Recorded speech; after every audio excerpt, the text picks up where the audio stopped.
ஆனால் இன்னைக்கு தமிழ்நாடு தேர்தல் சாதாரண இல்லை, அசாதாரணமான நிலையில் இருக்கு. அதனால ஏன்னா எல்லாருமே ஈக்குவலாக ஃபைட் பண்ணுறாங்க, பாப்புலராக இருக்காங்க. இன்ஃபேக்ட் நான் ஒன்று சொல்லுவேன், இன்னைக்கு தமிழ்நாட்டு மக்களிடையே ரொம்ப செல்வாக்கு எம்ஜிஆரை விட, அந்த காலம் வேறங்க, கம்பேரபிள் கிடையாது. ஆனால் அதை விட ரொம்ப புகழ்பெற்ற ஒவ்வொருத்தர் வீட்லேயும் ஒரு ஆள் இருக்காங்க ஆதரவாக பேசுறதுக்கு, ஓட்டு போடுறதுக்கு. அதனால் ஆளுமை மிக்க தலைவராக விஜய் இருக்கிறாரு. அவர் முகத்தை காட்டணும்னு அவசியம் இல்லை, டிசைடு நல்ல ஆள். அதுக்கு ஒரு பேசிக்கான விஷயம் நான் என்ன நினைக்கிறேன்னா, மக்கள் ஒன்றும் முட்டாள் இல்லை. இந்த கசப்பான அனுபவங்கள் இருக்குது 60 வருஷம், அது இல்லாத ஒரு ஆளை பார்க்குறாங்க.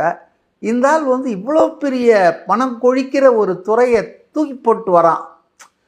நேற்று கூட அவருடைய மெயின் அந்த இதில் ஃபோக்கஸில் பார்த்தீங்கன்னா, இந்த 2 கட்சியும் அதை தொடவே முடியாது, அது பற்றி பேசவே முடியாது. ஏன்னா ஊழலற்ற நிர்வாகம், எனக்கு பணம் தேவையில்லை, கை வைக்க மாட்டேன், எவனையும் கை வைக்கவும் விட மாட்டேன்.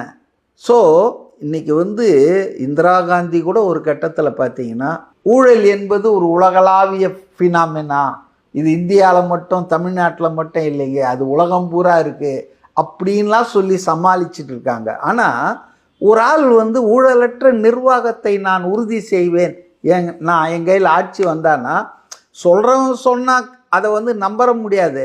அந்த ஆள் ஒரு பெரிய ஒரு பணத்தை, வியாபாரத்தை, வணிகத்தை விட்டுட்டு இதை சொல்லும்போது அதை மக்கள் கூர்ந்து பார்க்குறாங்க. எஸ்,